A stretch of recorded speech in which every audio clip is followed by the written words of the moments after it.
হ্যাঁ হ্যাঁ, পে অর্ডারটা তো, হ্যাঁ ঠিক আছে, আমি যাবো ব্যাংকে, নাকি সমস্যা কি? কালকে এক কাজ করবো, আমি ফার্স্ট আওয়ারে ব্যাংকে যাবো, তারপর অফিসে আসবো।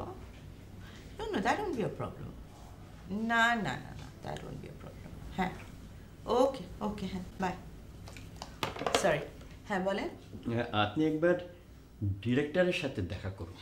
কেন আমি ডিরেক্টরের সাথে দেখা করবো কেন? না, ইয়ে ওই টেন্ডারের লোয়েস্ট বিটটা আমাদের। জি ম্যাডাম। তো আমরাই পাচ্ছি, রমন সাহেব তাই বলেছে। জি। তাহলে মানে ছোট্ট একটা ঝামেলা আছে। কি ঝামেলা? মানে ওই ওই কাজটা পেতে হলে কিছু পয়সা ঢালতে হবে, নয়তো।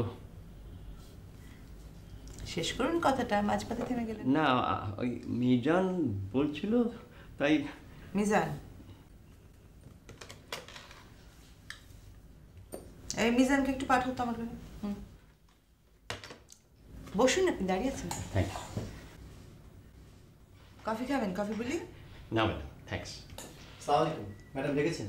হ্যাঁ, রহমান সাহেবের সাথে তোমার এক্স্যাক্টলি কি কথা হয়েছে বলো তো আমাকে। কাজটা উনি আমাদেরকেই দিতে চান। হ্যাঁ, তাহলে সমস্যাটা কি? কিন্তু উপর মহলের চাপের কারণে। উপর মহল? জি, উনি বলেছেন। কি বলেছেন? না ম্যাডাম, আমাকে শুধু এটুকুই বলেছেন, আপনাকে বলেছেন ফোন করতে। ঠিক আছে, তুমি যাও। জি, সালাম। ওয়ালাইকুম আসসালাম।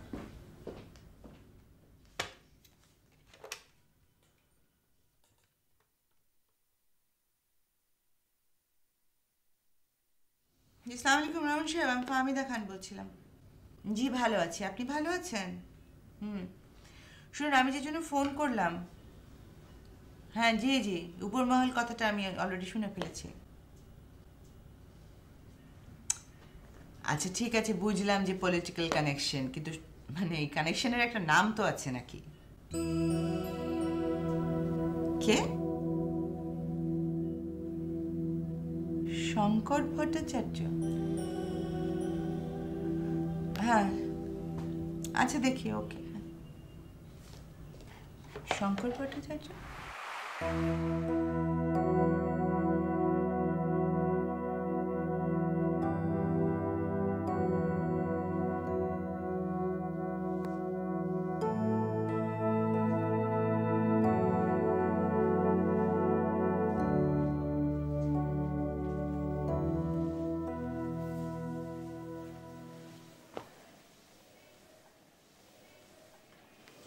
কিছু বলবে?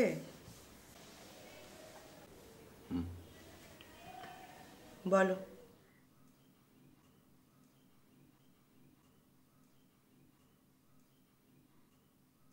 তোমাকে নিয়ে আমার খুব চিন্তা হয়। কেন? তোমার এত ব্রিলিয়েন্ট দাদা চলে গেল, তারপরে তার অ্যাসেট, বিজনেস, গুডউইল, এগুলো আমি একা হাতে সামাল দিতে পারবো কিনা তাই?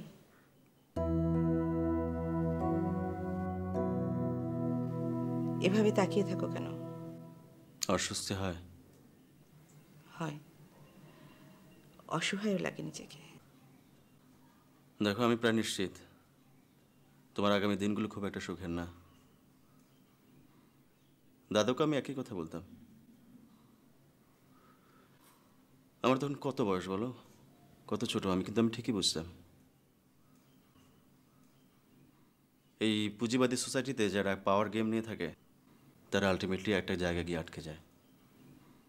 অর্থ আসে, ক্ষমতা আসে, তার বদলে কি পায়? স্যাটিসফ্যাকশন। তারপর সেই স্যাটিসফাইড হওয়ার নেশায় পাগলের মতো ছুটতে থাকে, সারা জীবন সেই দৌড়ার থামে না। তোমার ডাস ক্যাপিটাল বুঝি তাই বলে? টিজ করছো? একদম না, বোঝার চেষ্টা করছি। ইঞ্জিনিয়ারিং ইউনিভার্সিটির এত বড় স্কলার ছিলে তুমি, তো সোসাইটি নিয়ে তোমার চিন্তাভাবনার আলাদা একটা মূল্য আছে না?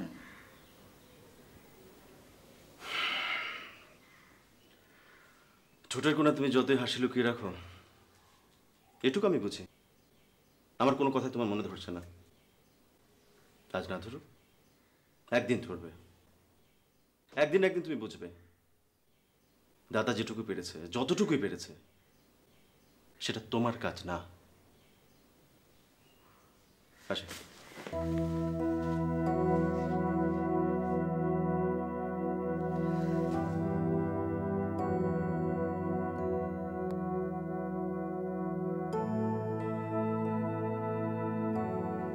আমার বাবা ফ্রিডম ফাইটার ছিলেন।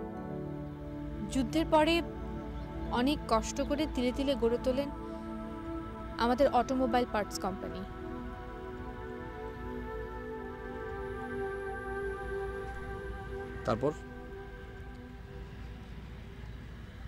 তার পরের ঘটনাটা 1977 সালের। আমার তখনও জন্ম হয়নি, আমি আমার মায়ের গর্ভে। একদিন হঠাৎ করেই আমার বাবা নিখোঁজ হয়ে গেলেন। তন্ন তন্ন করে তাকে খুঁজেও কোথাও পাওয়া গেল না।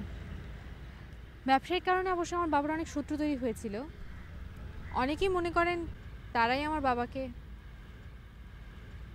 অবশ্য আমার মার ধারণা অন্যরকম। কি অন্যরকম?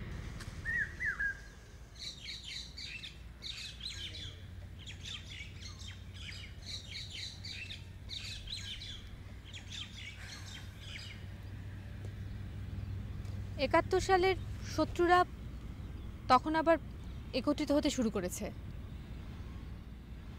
মা মনে করেন তারাই হয়তো বা প্রতিহিংসা পরায়ণ হয়ে বাবাকে।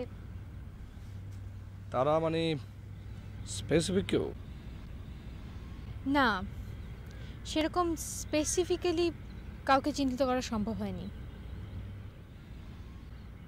বাবা নিখোঁজ হয়ে যাবার পর মা বাবার ব্যবসার হাল ধরলেন। তখন অনেকে অনেক মোটা অঙ্কের টাকা দিয়ে বাবার ব্যবসা কিনে নিতে চেয়েছেন, মা রাজি হননি। বাবার ব্যবসার প্রথম থেকে আলী চাচা বাবার সাথে ছিলেন। মা ওই আলী চাচাকে নিয়ে ব্যবসার কাজ শুরু করলেন। আমি কোনোদিন আমার বাবাকে দেখিনি। আমার মা আমার কাছে বাবা মা দুটোই। আমার কোনো চাওয়া আমার মা কোনোদিন অপূর্ণ রাখেনি। মার জন্যেই আমি ঢাকায় এসে লেখাপড়া করতে পেরেছি, এই যে এখন চাকরি করতে পারছি। ইচ্ছে করলে কিন্তু মা বাধা দিতে পারতেন, তখন কিন্তু আমি চিটাং ছেড়ে ঢাকায় আসতে পারতাম না। আমি জানি আমার মার খুব কষ্ট হচ্ছে, কিন্তু তারপরও উনি কোনোদিনও আমাকে কিছু করতে বাধা দেন না। তাহলে এখন চাকরি করার দরকারটা কি? তুমি তো ইচ্ছে করলে তোমার মাকে তার কাজে হেল্প করতে পারতে। হ্যাঁ, করব। আলটিমেটলি আমি মার সাথে মার ব্যবসাতেই সাহায্য করব, কিন্তু একবার ব্যবসাতে ঢুকে গেলে তো আর বের হওয়া যাবে না। তাই আগে একটু বাইরের পৃথিবীটা দেখে নিচ্ছি। ওকে, নো প্রবলেম, দেখো। আচ্ছা হাসান, চলো, আমার না আবার একটু অফিসে যেতে হবে। ওহ ও হ্যাঁ, আমাকেও যেতে হবে, কারণ আমার একটা সেমিনার আছে, তুমি তো জানো। তারপর কি? আবার লং ড্রাইভ, আবার আড্ডা, আবার গল্প। চলো চলো।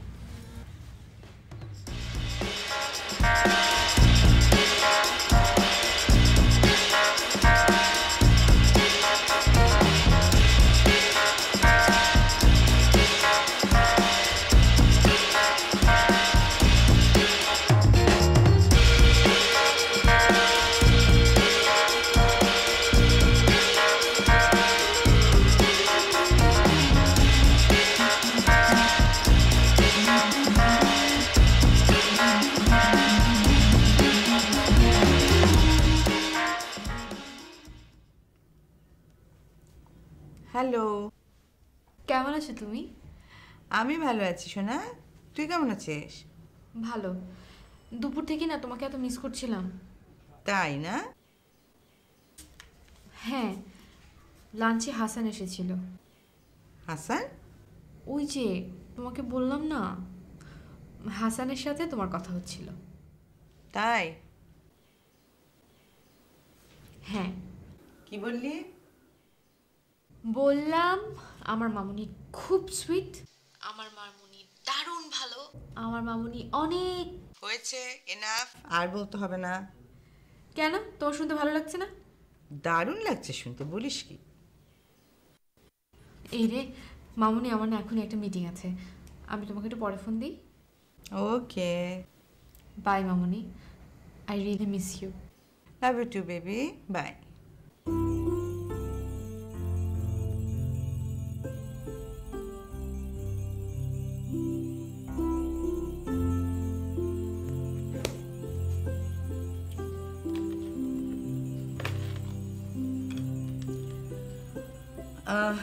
আমাকে শঙ্কর ভট্টাচার্যকে একটু লাইনটা দাও তো।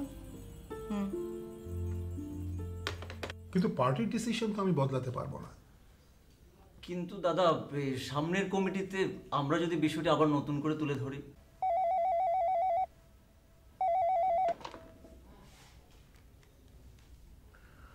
হ্যালো।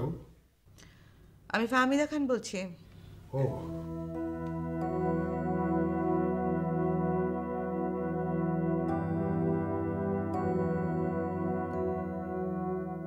কেমন আছেন ম্যাডাম? আপনি আমার অর্ডারটা আটকে রেখেছেন কেন? কি যে বলছেন আপনি? আমি আপনার কাজ আটকে রেখেছি? আমি এতটা বোকা নই। আমি আপনার কাজ কেন আটকে রাখবো? তাহলে আমার ওয়ার্ক অর্ডারটা ইস্যু হচ্ছে না কেন? আপনি চলে আসুন না। I expect you. চলে আসবো? হ্যাঁ, আমার বাসায় চলে আসুন। আপনার বাসায়? তা না হলে অফিসে। মানে কেন বলুন তো? সব কথা কি ফোনে হয়? দেখা হলে ভালো হয় না? দেখুন, আপনার সাথে আমার এমন কোনো কথা নেই যেটা ফোনে শেষ করা যাবে না, যার জন্য আপনার সাথে আমার দেখা করতে হবে। হ্যাঁ, তাও অবশ্য, কিন্তু একটু সৌজন্য সাক্ষাৎ তো হতে পারে নাকি? আমি না ঠিক আপনার কথা বুঝতে পারছি না। আপনি আমার উপর রেগে যাচ্ছেন কেন? আমি আপনার বন্ধু হতে চাই। সম্ভব? বন্ধু হতে চাই সম্ভব? কি বলছেন আপনি? চলে আসুন। যদি কোনো সমস্যা থেকে থাকে সামনাসামনি কথা বলে সব সমাধান করে ফেলবো। টেলিফোনে আর কথা নয়।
সরি একটু দেরি হয়ে গেল। It's okay. কোথায় যাবো আমরা? দেখি। তোমার মিটিং কেমন হলো? নাইস। ওরা সবাই আমাকে ভীষণ অ্যাপ্রিশিয়েট করলো। হতেই হবে। কেন? কারণ তুমি আমার হাসান। কিন্তু বাবাকে নিয়ে ভীষণ সমস্যা হচ্ছে।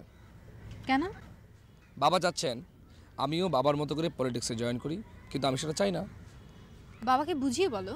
বলেছি যে দেখো বাবা, আমি এইসব পলিটিক্সে জড়াতে চাই না, আমি বিজনেস নিয়ে থাকতে চাই। তো উনি কি বললেন?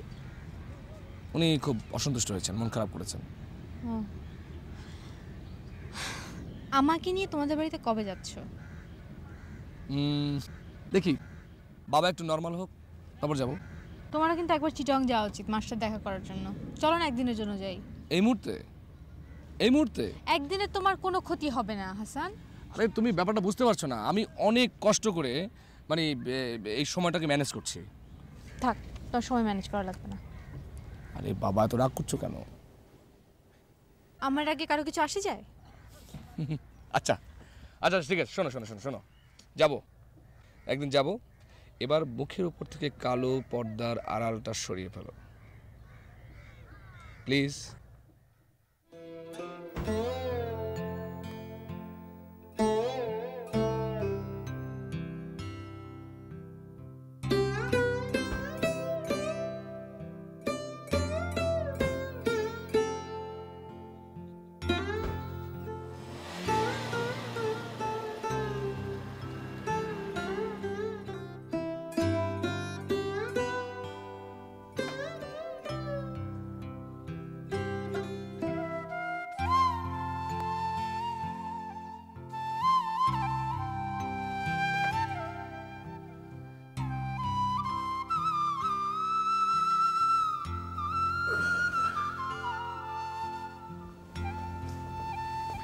আরে আসুন আসুন আসুন, বসুন।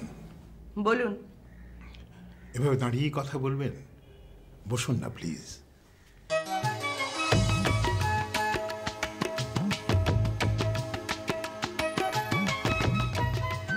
লোকটা আপাদ মস্তক একটা শয়তান।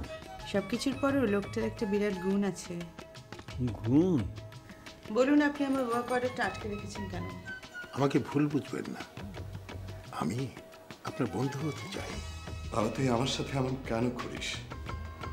আমাকে তুই কোনোদিনই বুঝবি না। বুঝি বলেই তো সমস্যা।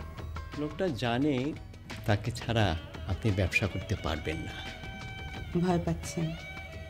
জি ম্যাডাম, সত্যি ভয় পাচ্ছি। আরে পৃথিবীতে এমন কোনো জিনিস আছে নাকি যা আমি দিতে পারি না? আমাকে একটা জ্যান্ত বাঘ এনে দাও। আপনি আপনার এই ধরনের কথাবার্তা কচি খুকিদের জন্য তুলে রেখে যাবেন। আপনি এক মুহূর্তের জন্য ভুলবেন না যে আমি কে। এই, আমাকে বেবি বলবে না। ওকে, তোমাকে এখন থেকে আমি বুড়ি ডাকবো। কি বুড়ি? হ্যাঁ বুড়ি, আমার সুইট বুড়ি। ফোন কেন করেছেন বলুন? আচ্ছা ভাবি, কারণ ছাড়া কি ফোন করা যায় না? না না, যাবে না কেন, অবশ্যই যায়, কিন্তু আপনি কারণ ছাড়া ফোন করেননি সেটা আমি জানি। শুনুন মিস ফাহমিদা, আমি আপনার সিদ্ধান্তের জন্য আজ রাতে অপেক্ষা করব।